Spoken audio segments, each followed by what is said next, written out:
आप सभी को जय श्री कृष्णा, राधे राधे, जय माता दी। आप सब कैसे हैं? आशा करती हूँ आप सब अच्छे होंगे। हमारे चैनल में आप सभी का स्वागत है। हम आप लोग को एक बहुत ही प्यारा कजरी गीत सुनाने जा रहे हैं। भोले जी का है यह गीत। आप लोग को कैसा लगा कमेंट बॉक्स में जरूर बताइएगा। अगर पसंद आएगा तो हमारे चैनल को शेयर, सब्सक्राइब, लाइक जरूर कीजिएगा। अपना प्यार दुलार आशीर्वाद सदा अपनी छोटी बहन पर बनाए रखिएगा। भोला वास करे काशी में, गौरा पार्वती संगना। भोला वास करे काशी में, गौरा पार्वती संगना। रिम झिम रिम झिम सावन बरसे,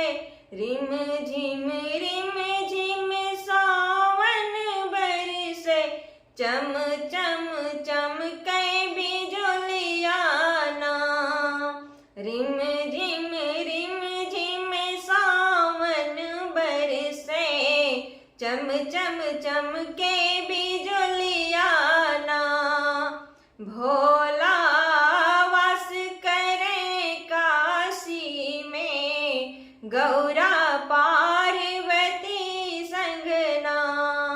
भोला वास करे काशी में, गौरा पार्वती संगना।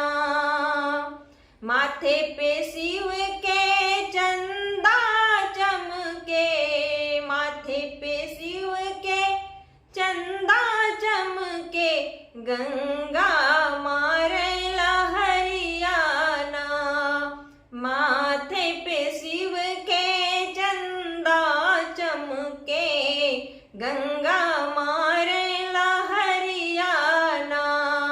भोला वास करे काशी में, गौरा पार्वती संगना। हो भोला वास करे काशी में, गौरा पार्वती संगना। हाथ में शिव के त्रिशूल जो साजे, हाथ में शिव के त्रिशूल जो साजे, डम डम बाजे डमरुआना। हाथ में शिव के त्रिशूल जो साजे, डम डम बाजे डमरुआना। भोला वास करे काशी में, गौरा पार्वती संगना। हो भोला वास करे काशी में, गौरा पार्वती संगना।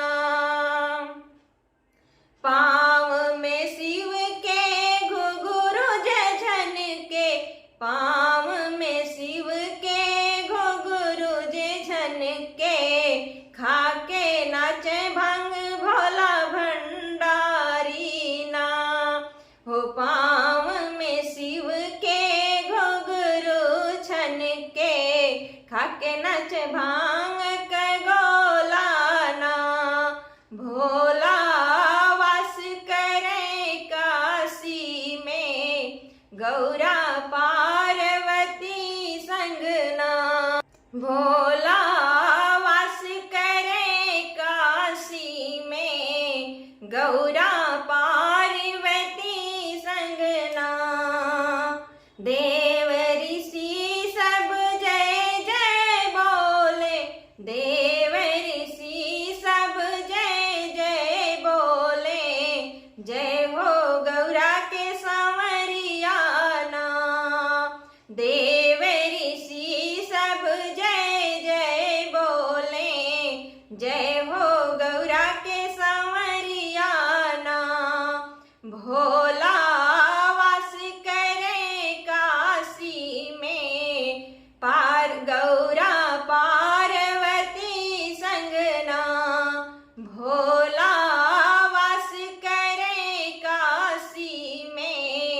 गौरा पार्वती संगना।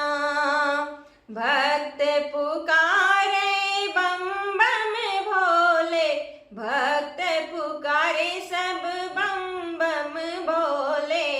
दुअरा पे भीड़ कंवरियन के नाम, भक्त पुकारे सब बम बम भोले। दुअरा पे भीड़ कंवरियन के नाम। भोला वास करे काशी में, गौरा पार्वती संगना। हो भोला वास करे काशी में, गौरा पार्वती संगना। अंग पे शिव जी भस्म लगाए, अंग में शिव जी भस्म लगाए। पहने बगंबर छलियाना, अंग में शिव जी भस्म लगाए। पहने बगंबर छलियाना। भोला वास करे काशी में, गौरा पार्वती संगना। भोला वास करे काशी में, गौरा पार्वती संगना। नंदी सवार होके भोले जे निकले, नंदी सवार होके भोले जे निकले। लागे न उनके नजरिया ना, नंदी सवार होके भोले जे निकले। लागे न उनके नजरिया ना। भोला वास करे काशी में, गौरा पार्वती संगना। हो भोला वास करे काशी में, गौरा पार्वती संगना। यह हमारा गीत आप लोग को कैसा लगा कमेंट बॉक्स में जरूर बताइएगा। फिर मिलेंगे अगले वीडियो में अगले गीत के साथ। तब तक के लिए जय श्री कृष्णा, राधे राधे, जय माता दी।